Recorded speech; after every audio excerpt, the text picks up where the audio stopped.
नमस्कार। शब्दकोश के जन सरोकार में आपका स्वागत है। मैं मोहनलाल मोदी आज बात करूंगा गुना विधानसभा क्षेत्र की। ये एक ऐसा विधानसभा क्षेत्र है जो भाजपा को लेकर कश्मकश पैदा कर रहा है। पशुपेश में है भाजपा, टिकट किसको डिक्लेयर करें, जबकि यहाँ सिटिंग एमएलए भाजपा का ही है, गोपीलाल जाटव।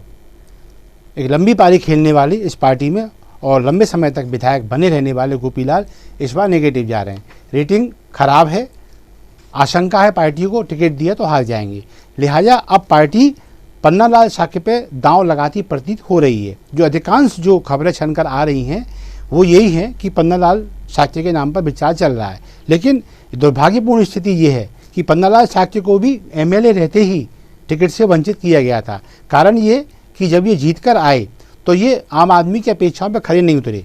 कारण ये था कि किसी व्यक्ति पर कोई झलक देना, तत्काल गुस्सा हो जाना, सभा को छोड़ के चल देना और मंच पर भी माइक पर कुछ भी बोल देना, जहां भाजपा को कई बार परेशानी का और शर्मिंदगी का सामना भी करना पड़ा। महिलाओं द्वारा बच्चे पैदा किए जाने को लेकर भी कभी कभी उनने ऐसी बातें कही कि जो मंच पर प्रबुद्ध वर्ग था वो दांतों तले उंगली दबा कर रह गया। ऐसे पन्नालाल जी के बारे में ये बात बहुत क्लियर निकल के आ गई थी कि यदि इनको दोबारा टिकट दिया गया तो ये भाजपा को चारों खाने चित करने में कोई कसर शेष नहीं छोड़ेंगे। लिहाजा इनका टिकट काटा गया। अब सवाल ये उठता है कि नाम दोबारा क्यों आ रहा है। ये नाम इसलिए आ रहा है क्योंकि जो कांग्रेस ने जो प्रत्याशी दिया है वो उच्च शिक्षित प्रत्याशी है। गोपीलाल अनपढ़ हैं, अशिक्षित हैं, साक्षर हैं, अशिक्षित हैं। लिहाजा जिला मुख्यालय जनता को रास नहीं आ रहे हैं। तो उन्होंने पन्नालाल चूँकि शिक्षक रह चुके हैं तो लगा शिक्षित होने के नाते ये शायद, लेकिन घोषित नहीं कर पा रहे। क्यों? पेच वही फंसा हुआ है। इन्होंने 5 साल में इतना अपयश कमा लिया था कि मोदी लहर के बावजूद इनकी रेटिंग नेगेटिव जा रही थी। लिहाजा इनका टिकट काटना पड़ा। 3 नंबर पे आते हैं राजेंद्र सिंह सलूजा। ये नाम मैं इसलिए ले रहा हूँ क्योंकि सुना है इन्होंने भी फार्म भर दिया है। तो इनका जो अनुसूचित जाति का जो प्रमाण पत्र था वो राजसात किया जा चुका है शासन द्वारा अदालती आदेश पर। तो फिर इनका यहाँ पे कोई सवाल नहीं उठता कि यहाँ प्रत्याशी बन पाएंगे। अब एक नाम आता है रमेश मालवीय का। रमेश मालवीय इस जो सूची में है एक बहुत सीनियर नाम है, पुराना नाम है। अधेड़ उम्र को प्राप्त होने को चले हैं। टिकट की मंशा इनकी 20-25 साल से टिकट नहीं मिल रहा है।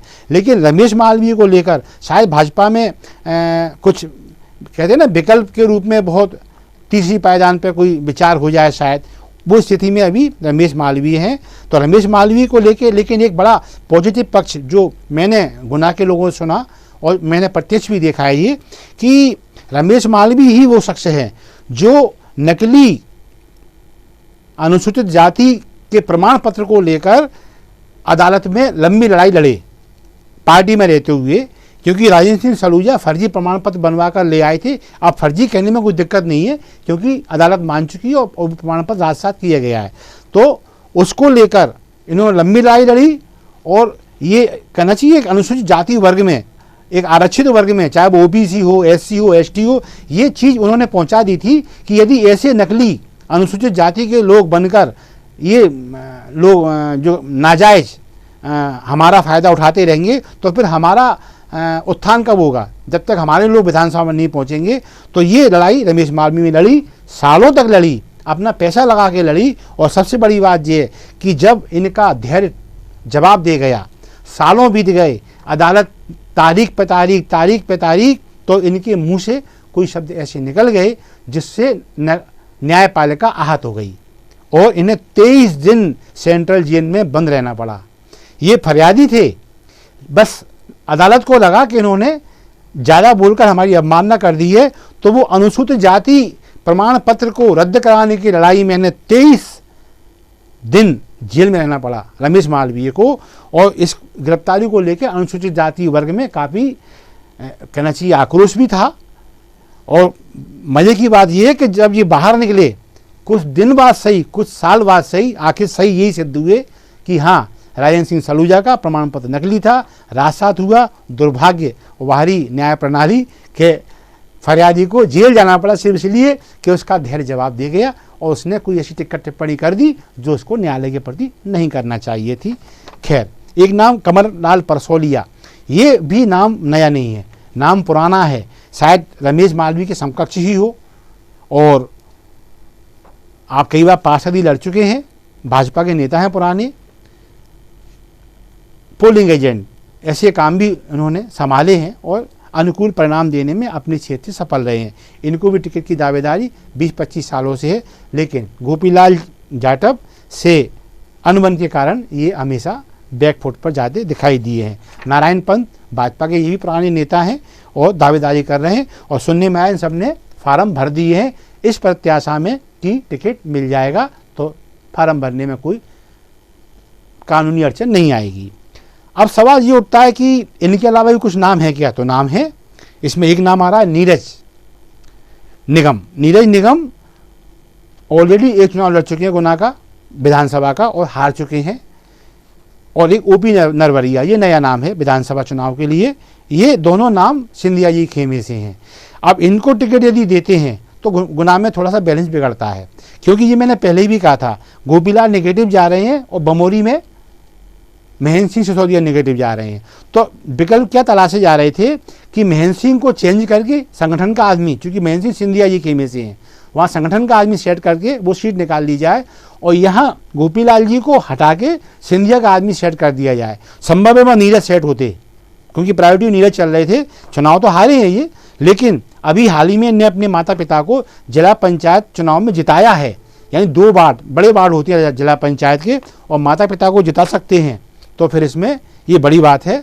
और इसमें शायद गोपीलाल जी के पोते को भी इन्होंने हराया है नीरज ने अपने माता पिता के माध्यम से, और एक कैंडिडेट दिग्विजय सिंह जी का भी था, वो भी मतलब वो दोनों कैंडिडेट एक प्रकार से इन्होंने नीरज के माता पिता ने हराए हैं। तो नीरज चूँकि हारने के बाद एक लीड पारी खेल गए कि हारे तब थे अब जीते, तो क्यों ना टिकट हमें दिया जाए। लेकिन बात यही आ रही है कि सिंधिया जी ने बमोरी टिकट बचा लिया है, किसका?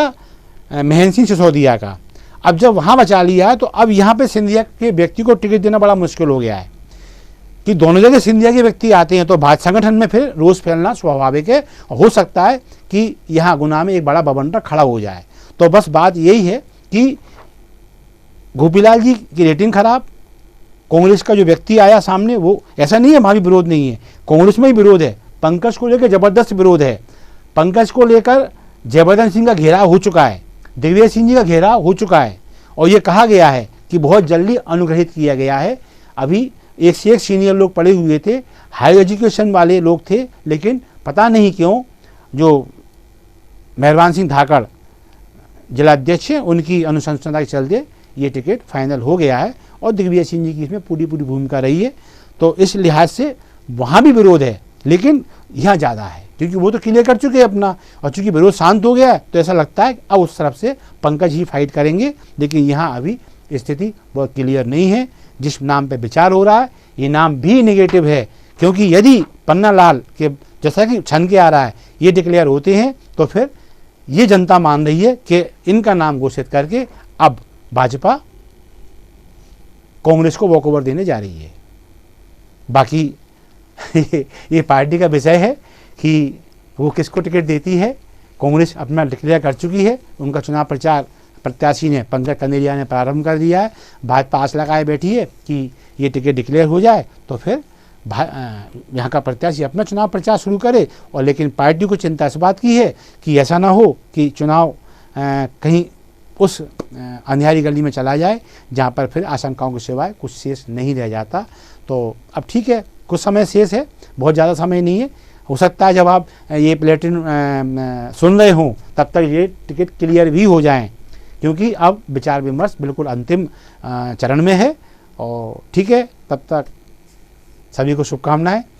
हाँ, जैसा कि मैं हमेशा कहता हूँ, हमारे कंटेंट यदि आपको पसंद आते हैं प्लीज़ इनको लाइक अवश्य दें, इन्हें शेयर करें। और शब्दकोश आपका चैनल है, आपका अपना चैनल है, इसे सब्सक्राइब करना ना भूलें। धन्यवाद, जय हिंद।